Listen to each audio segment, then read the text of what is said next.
Hello, Nigeria. Welcome to Nigeria Now on Echo Television International, where we bring you updated with all that is happening in Nigeria.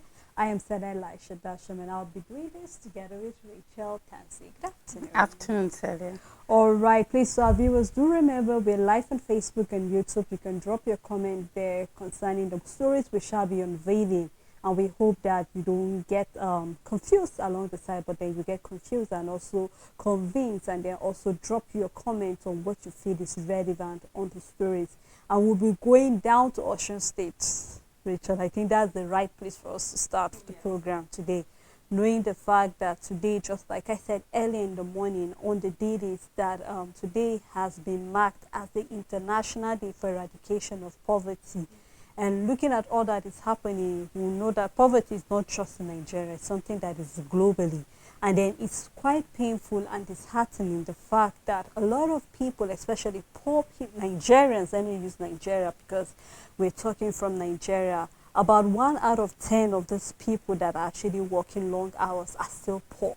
And you begin to ask questions, so what is the problem? Where are we getting it wrong is the question right now, because it's expected that with all that is happening, Nigeria, with the hours a lot of them put into work, it should show in their paycheck, it should show in the way they live their life. But each time we're having the numbers of Nigeria moving into the poverty lane. Just you remember when we had the statistics of how many people are poor in Nigeria, especially after the removal of the fuel subsidy. Yes. We saw that more Nigerians have been pushed into that line.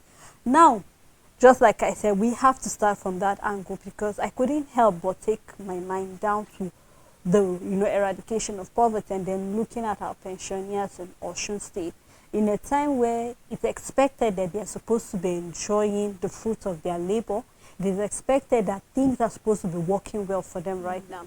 But we're seeing that a lot of them are suffering a setback. A lot of them are going through a lot of stress, where we've seen that a number of them even had to collapse. Why? Because they have to go for verification, have their picture being captured, and then everything should work out right.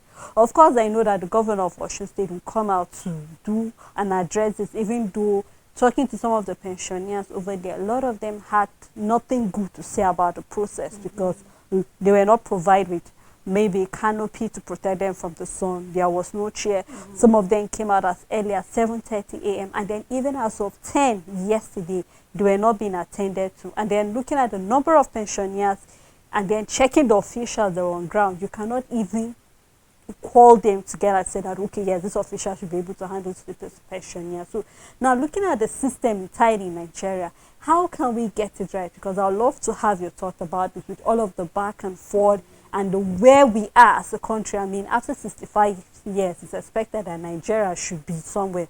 But imagine serving your country or serving in the civil service for about 35 years of work service, and then nothing to go home or nothing to show for your service. Select concerning poverty in Nigeria and then the world at large. You made a statement concerning income, working long hours, and then not having anything to show for it. And then it just points to the fact that our wage system is very, very poor.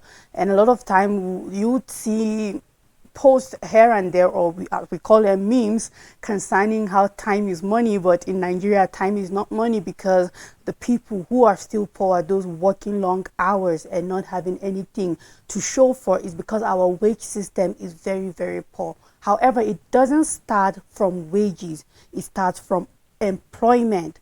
It starts from job opportunities. It starts from business opportunities. It starts for everything that will warrant a better wage system in the future. Because imagine if we were having a system that allows small businesses to thrive, then these small businesses, because the government have created a system for them that they can thrive, will be able to impose a better wage system on them, meaning regardless of what field I decide to work in, as long as I'm employed, I shouldn't go below this in my income, and then it can go as high as anything. But the government of Nigeria know that they haven't even created a suitable system when it comes to employment, when it comes for businesses to thrive. So they cannot impose laws, policies that will guide wage, because even the government itself is failing when it comes to wages in the country, when it comes to salaries, when it comes to what workers are being paid. And then we can all roll it down to the pension. Exactly, because there's already a fault when it comes to the government, and that's why a lot of people working in private organizations know they don't even have pension.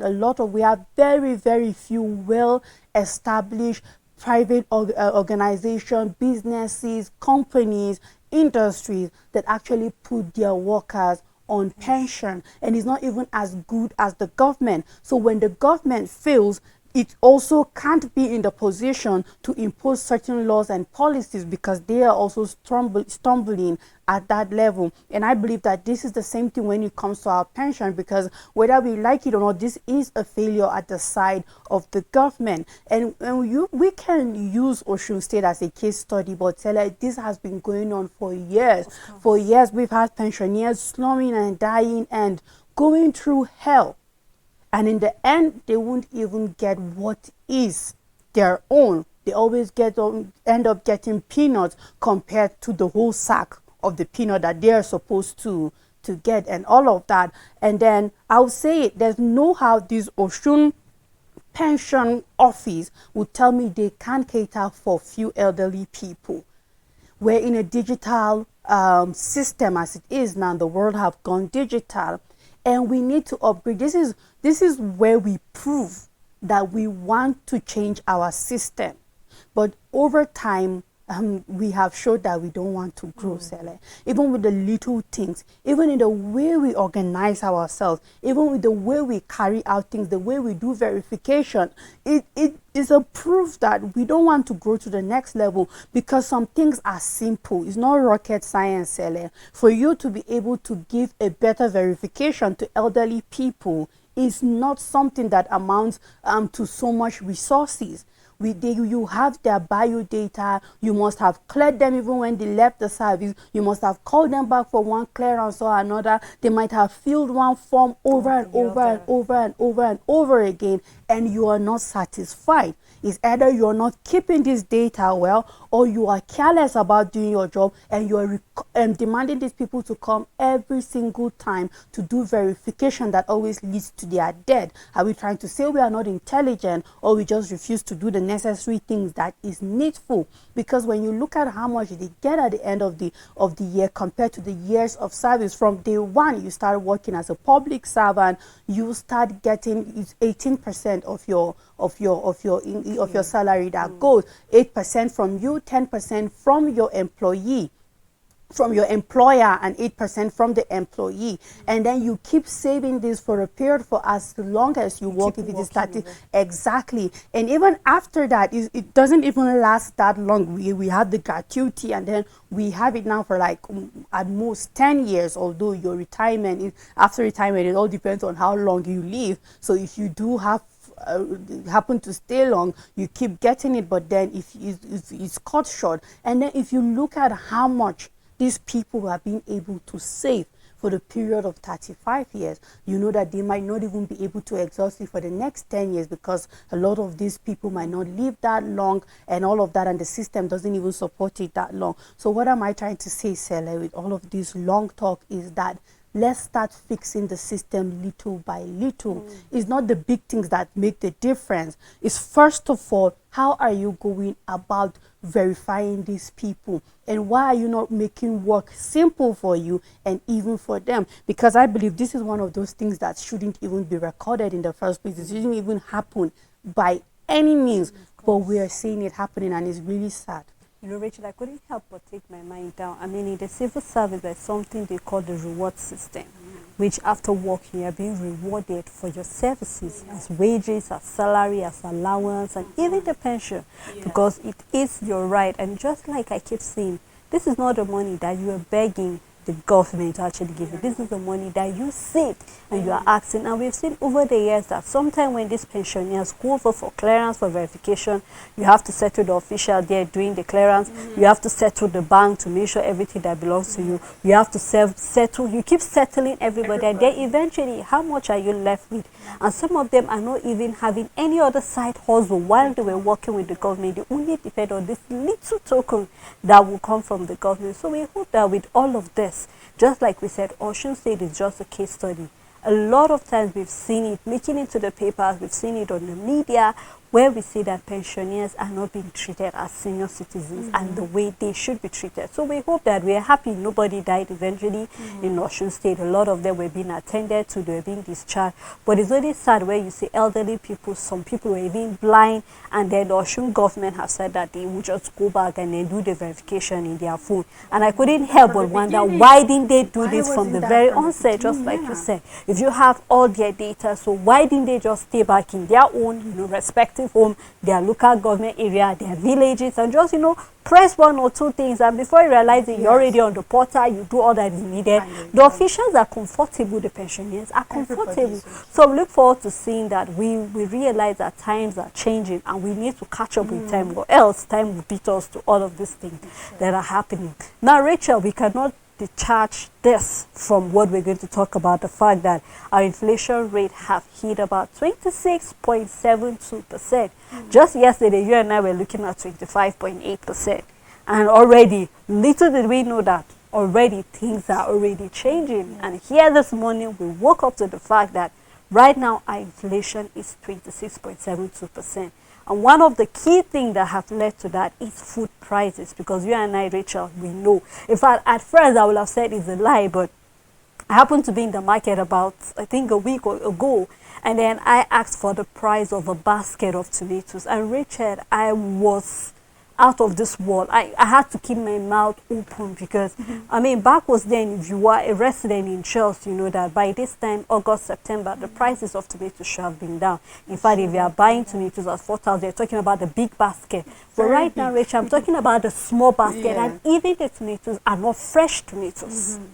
So now imagine for somebody who is not even living at this area where these perishable vegetables should be accessible.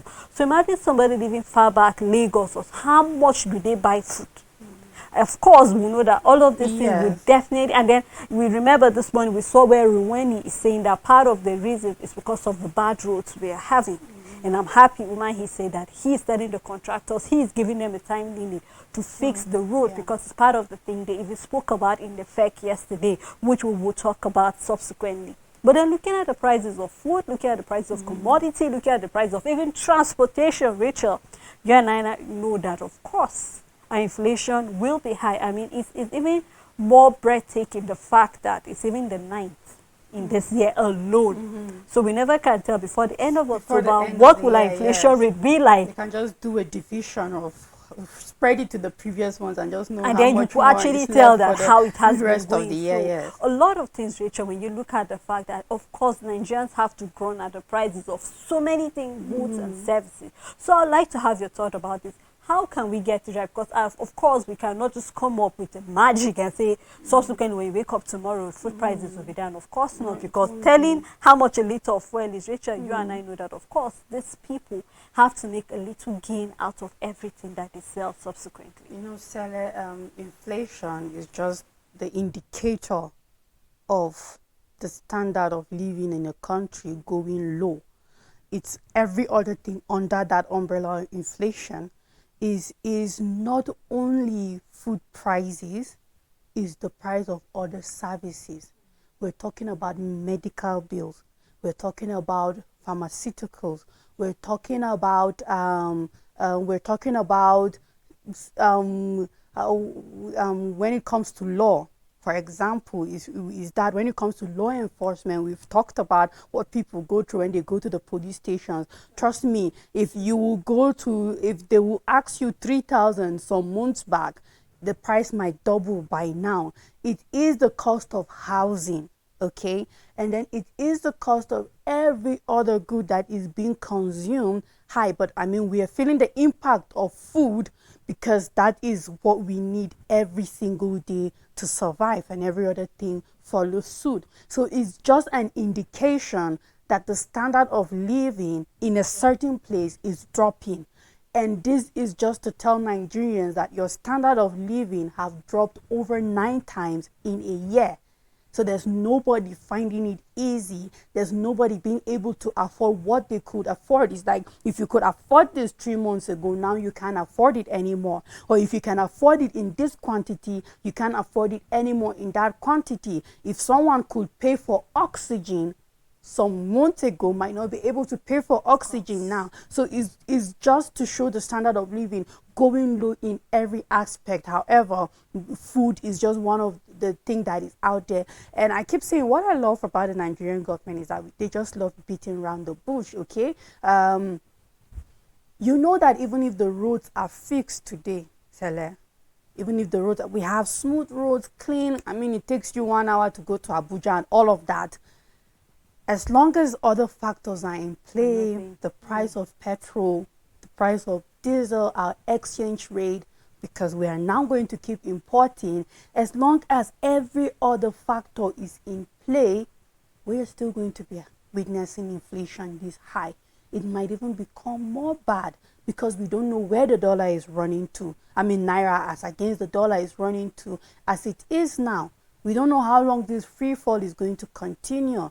We don't know when we will start getting some stability when it comes to the fuel pump price.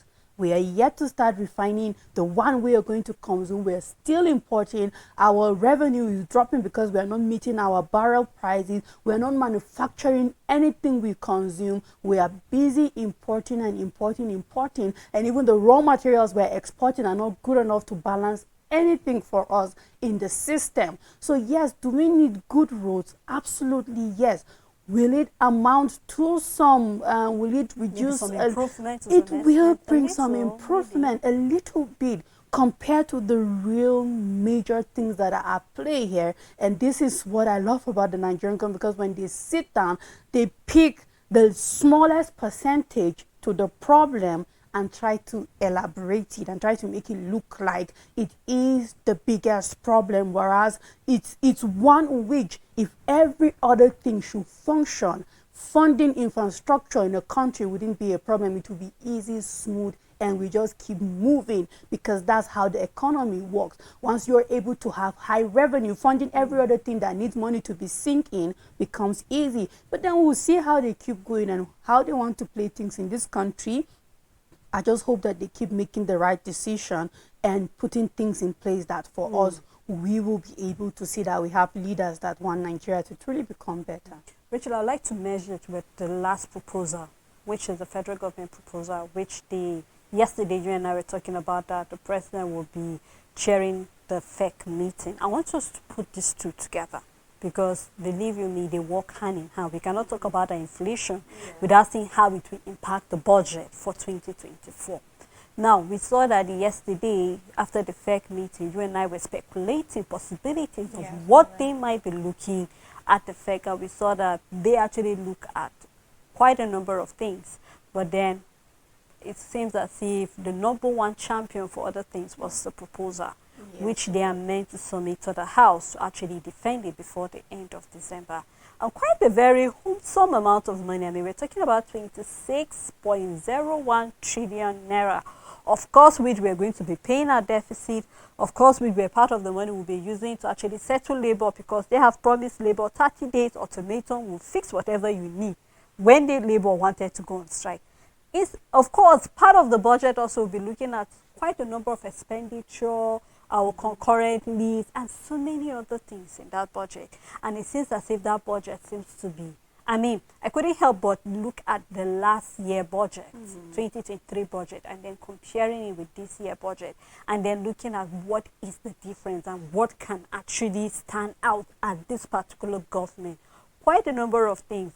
Rachel, if you ask me, because looking at this budget, I mean, I'm looking at education, how much education will be given.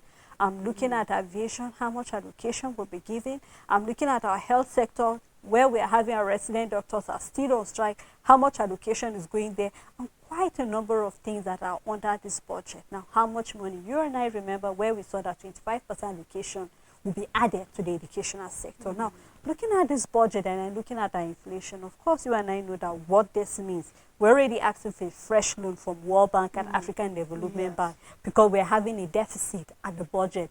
Where, just like you mentioned, I mean, our revenue cannot even cater for what we need in the country presently. So, putting these two together, Rachel, it seems as if Nigeria is, will we say, going backward, or are we going forward, or are we stagnant? At the moment, you just cannot help but wonder where we stand as a country presently. It's definitely not forward, Sele, and it would be a bit inconsiderate for me to say backward, but in a lot of sense we are backward. But maybe a safer place is to say we are where we are, and for you to borrow money to pay your deficit. I don't know how that sounds, because that's still... I mean, we've been doing that for a number of years. Exactly. It's still deficit. You're just running on deficit upon deficit. There's nothing like settling a deficit if you're still having a deficit.